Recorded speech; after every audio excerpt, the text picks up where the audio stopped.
On current situation here in Kenya. This is 2024. We are almost going to 2025. This is December. And the way I see it, a lot of people are coming up. I think Okia Mtata. Matiang'i hasn't really showed interest, and Morara. They want to stand for presidency in 2027. A few days ago, I think yesterday or a few days ago, 2 days, the president called for a meeting with the heads of churches.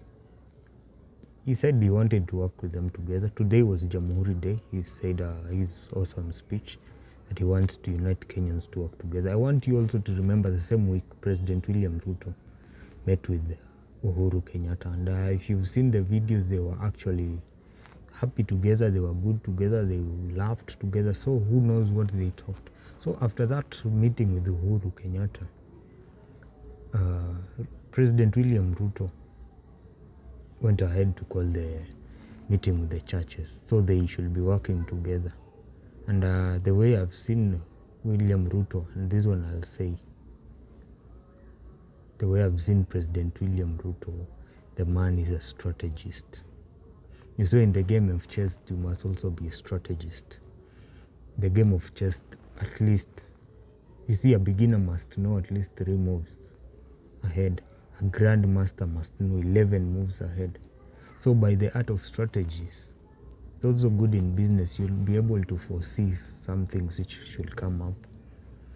And I find him to be a strategist. He's able to, I think he's even planning for 2027 right now, 2024. So for these young ones who are coming up, before even you get to be the president or you are sent to a leadership position, you must at least show some charismatic, some level of leadership, that you've been there in the government.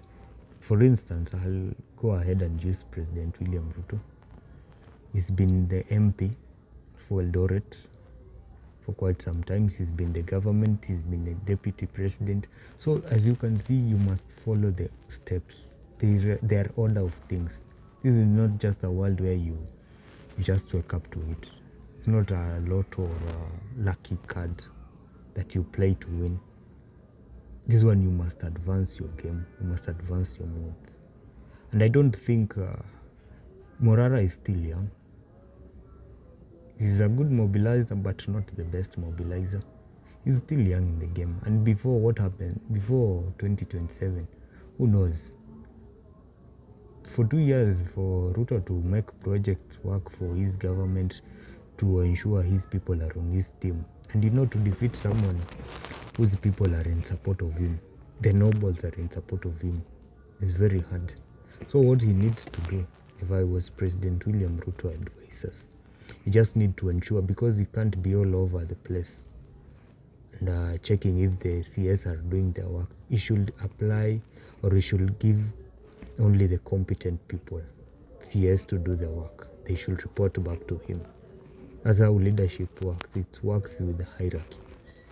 So, and that one, then if he does that, his CS to do the work, the right work. If they are not doing the right work, they should be sacked.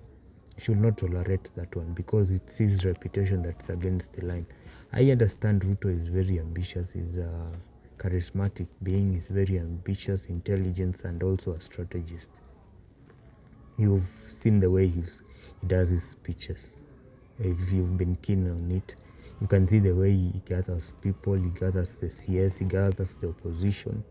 Just look at that. So the only thing, that one we call it, he has put together the nobles. So what he needs to do, he needs to strengthen these nobles to do the right thing, because you understand the best way to measure a leader is by looking at the men he surrounds himself with.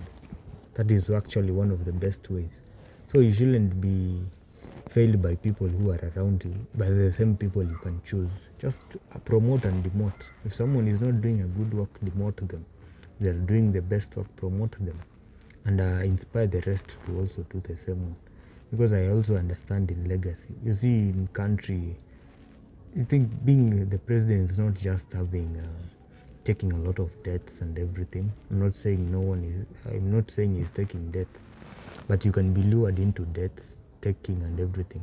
But as a good president, you need to ensure the country is running, in a debt-free country. If it's debt, there is something called good debt. You use that good debt to enhance and to improve the economy of the country. So I think first Ruto should work with their councils. His councils, his CS, I don't think they're doing enough. They're just being returning favors. And you understand, in the game of power, there are no friends, there are no permanent enemies, there are no permanent friends. It's all about matters of favors.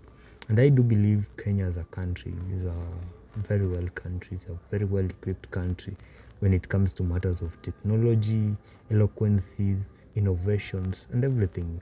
I just didn't intend to create this video off script like never before. This one I'm just speaking off my mind. And the speeches he gave today, it was good. I'm actually rooting for the best government. I want us to win as a country. Kenya as a country is a well-known country outside Africa. People say, you've seen the videos where they ask, what is the capital city of Africa or whatever. People say just Kenya, out of nowhere, or even Nairobi. And you wonder, because Kenya has already established itself or its name out there. So the president, you can do it. You can do a great work. Kenya as a country, we can come together and win together. That is one of my Sheloh talk. I know Ruto is very ambitious, a strategist, and I hope he wins. I hope he actually wins. He does what he says he will do. It's just simple things as those one. The council, he should have the wisest council ever. That's about it. Thank you.